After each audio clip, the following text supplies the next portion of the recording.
머머리들은 언제나 씬을 이끌어 나가는 주연은 되진 못하지만 조연은 될 수 있는데, 이처럼 파라디섬 안에서 조연으로서 빛났던 키스 샤디스는 진격의 거인에 나오는 인물 중 한 명이다. 일개 단원이었을 때 우연치 않게 그리샤 예거를 발견하고 벽에 대한 썰들을 이야기하며 둘은 친해졌지만, 정작 여러 사건들과 성격들로 인해 비상이 아닌 비상이 되어 인생의 하얀 곡선을 그렸다. 그러나 중후반부에 조금씩 씬에 등장하더니 최후에는 테오 마가토와 함께 캐리해버리며 멋진 결말을 맞이한 꼰대였다.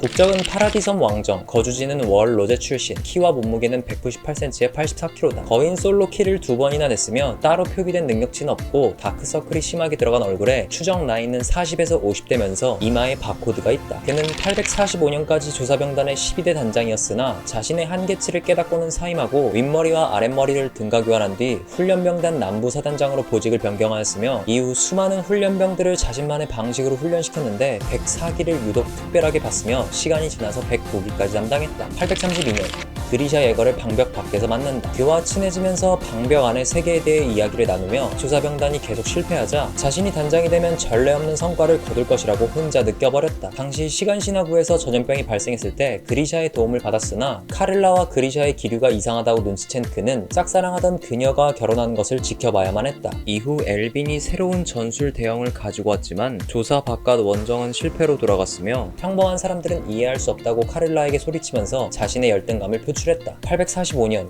조사병단은 뼈아픈 실패를 인정하면서 자신이 단장으로서 그릇이 부족하다는 것을 깨닫고 엘빈에게 지휘권을 넘겨주면서 사임한다. 월마리아가 무너지면서 카를라가 죽었다는 사실을 에렌에게 듣고 상실감에 빠지지만, 그리샤가 복수를 위해 에렌에게 하는 행동에 대해 반박하는데 그리샤에게 넌시는 취급당하며 그는 멀리서 천둥 소리를 들을 수밖에 없었다. 847년 훈련병단 남부 사단장으로 복무하며 104기 훈련병들을 직접적으로 하나하나 갈구면서 그들의 성장 과정을 지켜보고 그중 유독 뛰어난 인물들을 평가하는 등 전체적인 총평을 내렸다. 850년 에렌의 기억으로 인해 자신을 찾아온 조사병단원들에게 여지껏 말할 수 없었던 썰을 풀면서 카를라에 대한 자신의 속죄와 에렌의 입대를 방해했던 과거의 모습이 밝혀졌다. 854년 109기 훈련병들을 훈련시키고 있었지만 방벽 내에 거인들이 많이 죽었음에도 불구하고 이러한 훈련 방식은 구시대의 유물이라며 학생들에게 비판받는다. 이후 갑작스럽게 등장한 프록이 떠들어서 109기 훈련병들이 감화되어 구타당하고 감금당하지만 마레의 침공으로 인해 구금에서 풀려났다. 시간신화구가 혼란스러운 상황일 때 104기 제자들이 떠나는 것을 보며 그들을 도울 것을 결심하고 해군 항구에서 예거파 지원군의 기차를 탈선시킨 뒤에 예거파의 추격을 저지시키기 위해 배 안에서 테오 마가트와 함께 희생함으로써 생을 마감했다. 그가 가졌던 생각은 인간의 내면적 가치 중 하나인 자유가 강조되어 이것을 구현하기 위해 다른 것들보다도 우위를 두었지만, 정작 본인이 했던 언행들로 인해 자유라는 순수한 목적을 상실했고 자신의 한계를 손쉽게 인정하지 못했다. 게다가 그리샤 예거가 했던 말로 인해 자신이 선택받은 인간으로 착각하기 시작했고, 그렇게 다른 사람들의 말을 무시하거나 본인의 말이 무조건 옳다고 주장하거나 판단력과 전략도 제일 뛰어나다면서 새로운 것을 거부했다가 부하들이 전부 개죽음을 당했다. 그러나 전선에서 물러나면서 교관으로 활약하며 지난 행동에 대해 자기 반성으로 성장했고 결국 자기 객관화까지 성공한다. 그가 가진 능력은 다른 캐릭터들에 비해 어떤 것이 특출나다고 표현할 수 없지만 살아온 세월에 걸맞게 관찰력이 매우 뛰어나는데, 다른 사람들의 표정이나 태도, 행동 등으로 그 사람을 판단했는데, 그가 실패를 거듭하면서 절망감에 빠져있을 때도 차기 단장으로서 엘빈이 가장 적합하다는 것을 알아봤지만 정작 자기 자신을 관찰하는 능력은 없었다. 초반에 보였던 인류와 거인과의 격차가 얼마나 큰지 바람잡이를 하는 역할로서도 중요했지만, 자유를 갈망하는 본능과 본인이 가진 능력의 한계가 뚜렷해져서 내적인 마음을 담을 수 있는 외적인 능력의 그릇이 작았던 인물이다. 그렇게 전선에서는 실패했지만 훈련병을 양성시킬 때 가지고 있던 사고방식이나 훈련이 시대의 흐름에 거스르는 것처럼 보이기도 했는데 그 의미가 퇴색된 것은 아니었기에 대체적으로 좋은 평가를 받는 인물이다. 끝났다.